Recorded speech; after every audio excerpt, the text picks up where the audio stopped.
ఈ అమ్మాయి పేరు ఓపెల్ సుచిత. ఓపెల్ సుచిత కొంచెం ఇండియా పేర్లకు దగ్గరగానే ఉంటది. ఈ అమ్మాయి థాయిలాండ్ లో మార్చి 20, 2003లో పుట్టింది. అంటే కేవలం ఇప్పటికి 22 సంవత్సరాలు మాత్రమే. ఓపెల్ సుచిత తండ్రి పేరు తానెట్ డంకంనేడ్. మన తానెట్ డంకంనేడ్ మాయకి థాయిలాండ్ లో ఫుకెట్ దగ్గర తలాంగ్ అనే ప్రాంతంలో ఒక హోటల్ ఉంది. ఎవరైనా థాయిలాండ్ వెళ్తే ఒకసారి వెళ్ళరండి. మాయకి మన ఛానల్లో ఫ్రీగా ప్రమోషన్స్ ఇద్దాం. అచ్చం మాయ పూలికలే ఉంటే ఓపెల్ సుచితకి. అలాగే ఈమెకి 3 భాషలు వచ్చు. థాయ్, ఇంగ్లీష్ మరియు చైనీస్ మాట్లాడుద్ది. ప్రజెంట్ థాయిలాండ్ లోని తమ్మాసాట్ యూనివర్సిటీలో పొలిటికల్ సైన్స్ అవుతుంది. ఈమెకు 16 ఏళ్ల వయసులోనే బైనెన్ బ్రెస్ట్ లంప్ అంటే సర్వైకల్ ట్యూమర్ వచ్చింది. అంటే బ్రెస్ట్ లో గడ్డలు అన్నమాట. వాటిని పట్టించుకోకపోతే బ్రెస్ట్ క్యాన్సర్ గా మారే అవకాశం ఉంటుంది. తర్వాత బ్రెస్ట్ లో నుండి ఆ గడ్డలని ఆపరేషన్ చేసి తీసేశారు. తర్వాత కొన్నాళ్లకు ఓపెల్ ఫర్ హర్ అనే ఆర్గనైజేషన్ పెట్టింది. బ్రెస్ట్ లో వచ్చే గడ్డల మీద అలాగే బ్రెస్ట్ క్యాన్సర్స్ మీద పోరాడుతూ ఉంటది. మహిళల్లో అవేర్నెస్ వచ్చేలా చేస్తుంది. ఈమె ఆర్గనైజేషన్ థాయిలాండ్ లోని మహిళలందరికి కూడా ఉచితంగా బ్రెస్ట్ స్క్రీనింగ్ చేసి మహిళల్లో ఎవరికైనా గడ్డలు ఉన్నాయా అని ఫ్రీగా మెడికల్ క్యాంపులు నిర్వహిస్తూ ఉంటది. అలాగే బ్రెస్ట్ క్యాన్సర్ ఎవరికైనా వచ్చి ఆపరేషన్ చేయించుకోవడానికి వాళ్ళకి ఆర్థిక సహాయం కూడా చేస్తుంది.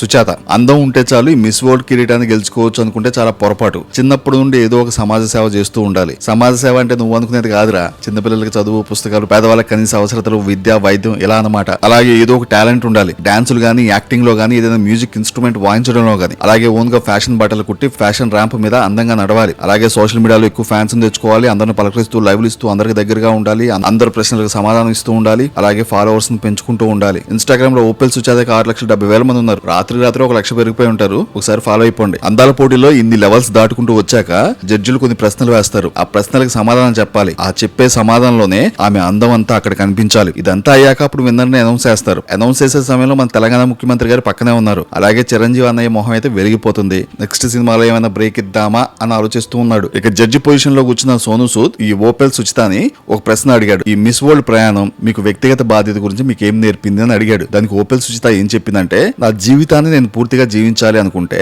ఇతరుల జీవితాలు మరియు వాళ్ళ కళలను తిరిగి ఇవ్వడమే నేను ముఖ్యమని నేర్చుకున్నాను. అందుకే నేను ఇక్కడ నిలబడి ఉన్నాను. నేను ఒక బలమైన కాంతిని. నా చివరి శ్వాస వరకు ఇతరులు జీవించడానికే నేను ఉంటాను అని సమాధానం చెప్పి ఇంకేముంది, ఫైనల్ కి 2 వచ్చారు. ఒకరు థాయిలాండ్ కి చెందిన ఓపెల్ సుచిత అయితే రెండోది ఇథియోపియాకి చెందిన హసెట్ డెరెజ్ అడ్మసు.